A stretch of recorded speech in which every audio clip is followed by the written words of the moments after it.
Mwiriwe neza muraho, nongeye kubasuhuza mwe mukurikiye Izina 250, mbahaye ikaze kuri Izina 250, mukomeze munshyigikire mukore subscribe, umuntu utarakora subscribe please kora subscribe, ni ugukanda ahantu handitse subscribe gusa, ugakora no kukazogera kugira ngo ibiganiro byose tuzajya dushyiraho hano bizajya bitambukaho kuri ino channel ujye ubibona.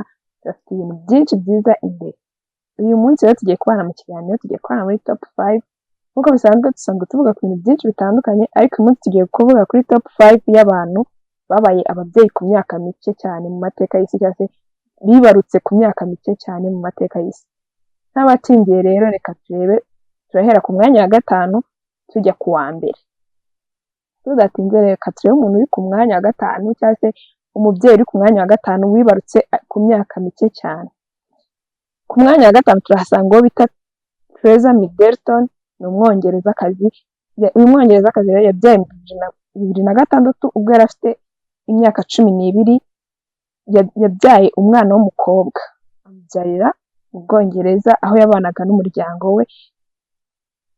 Ku mwanya wa 5 rero, ku mwanya wa 5 hari uwo Teresa Middleton. Ku mwanya wa 4 turasanga uwo bita Alicia Gregson, nawe ni umwongerezakazi, nawe akaba yarabyaye ku myaka 12, ariko we akaba umwihariko wiwe nuko we yabyaye abana 2 batari impanga, ariko ababyara mu myaka mike cyane. Kuko wa mbere yabyaye umwana w'umuhungu wa mbere amubyara afite imyaka 12, uwa kabiri nawe amubyara umuhungu amubyara afite imyaka 14. Ubwo urumva yari yaciyemo imyaka 2 abyaye wa mbere.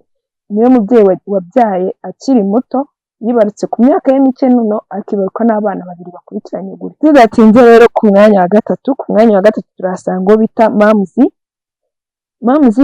Ni umukobwa w'umunigeriakazi, akaba yaravukiye ku kirwa cyitwaga Akapa, ubu ngubu kikaba kizwi nka Karba muri Nigeria, niho icyo kirwa kiri, niho uwo mukobwa yakomokaga.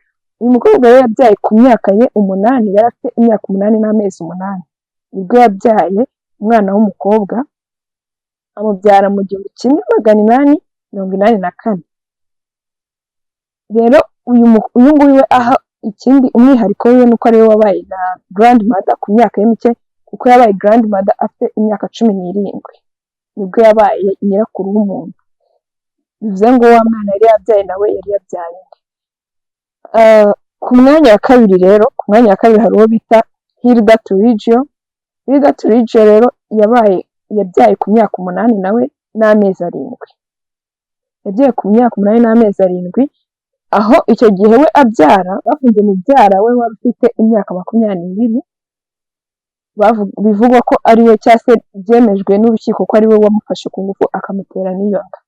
We rero yakomeje abana n'ababyeyi be, nawe yabyaye umukobwa. Ku mwanya wa mbere rero turasanga uwo bita Rina Madina. We yavutse mu 1933, akaba yibarutse umwana w'umuhungu, akaba ari umuntu wibarutse afite imyaka mike mu mateka y'isi kugeza ubu ngubu wabashije kuba recorded, kuko ku myaka 5 n'amezi 7 n'iminsi 21 yari yibarutse umwana w'umuhungu. Mwakoze kunkurikirana kugeza iyi video irangiye. Imana ibahe umugisha. Thank you so much. Ngira ngo nkwibutse, niba utakoze subscribe, kora kuri subscribe. Niba kandi wumvise bikunyuze, cyangwa se wumvise hari inshuti yawe wasangiza aya makuru nanjye namenye nkayagusangiza, wakora share. Murakoze cyane. Imana ibarinde.